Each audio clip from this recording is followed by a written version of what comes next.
For a start, it won't be the way Theresa May wanted things to pan out. It was supposed to be a united cabinet that put together this policy document this week in the UK to then take to the EU to say this is our negotiating position. This is what we'd like the deal to look like when Britain finally leaves the EU in 2019. So I think the timing is interesting, happening at midnight on a Sunday evening. So a very busy Monday, not just in Westminster, but also in Brussels too, because they will now be looking to the UK to see what happens next in Theresa May's government.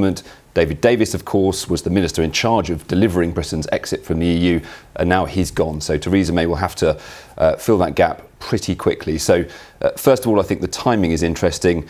Secondly, I think what she does next is what people will really be watching both here and abroad.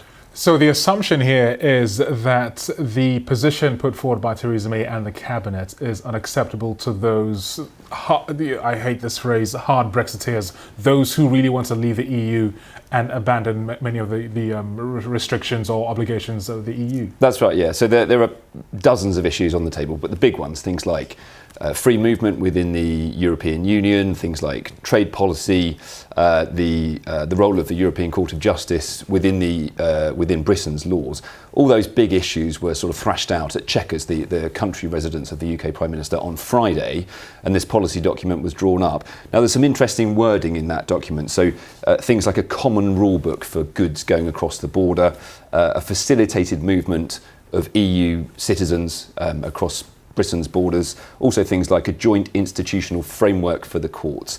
So I think a lot of people looked at that language and thought, well, this doesn't really extricate Britain from the EU laws in the way that people wanted. David Davis actually has released a statement now. We didn't have this half an hour ago, but some of the language he's used is pretty interesting too. He said that he thought the general direction of policy would leave us, the UK, at best in a weak negotiating position.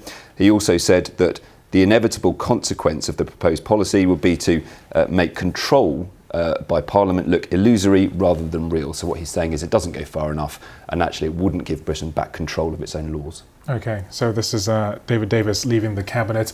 What does this leave Theresa May's prime ministership? Well, like I say, I think a very busy Monday ahead, and I think probably panic stations in Westminster right now. There are two schools of thought on that, really. One, Jeremy Corbyn, the leader of the Labour Party in the UK, leader of the opposition, saying that basically he thought that this undermined her authority completely and that she would have to now either cling on to power or go. Lots of people speculating there could be a leadership contest, but I should point out Theresa May has survived some other high-profile resignations from her cabinet over the last couple of years, 6 in fact from her top table, so this could just be the 7th in that long line.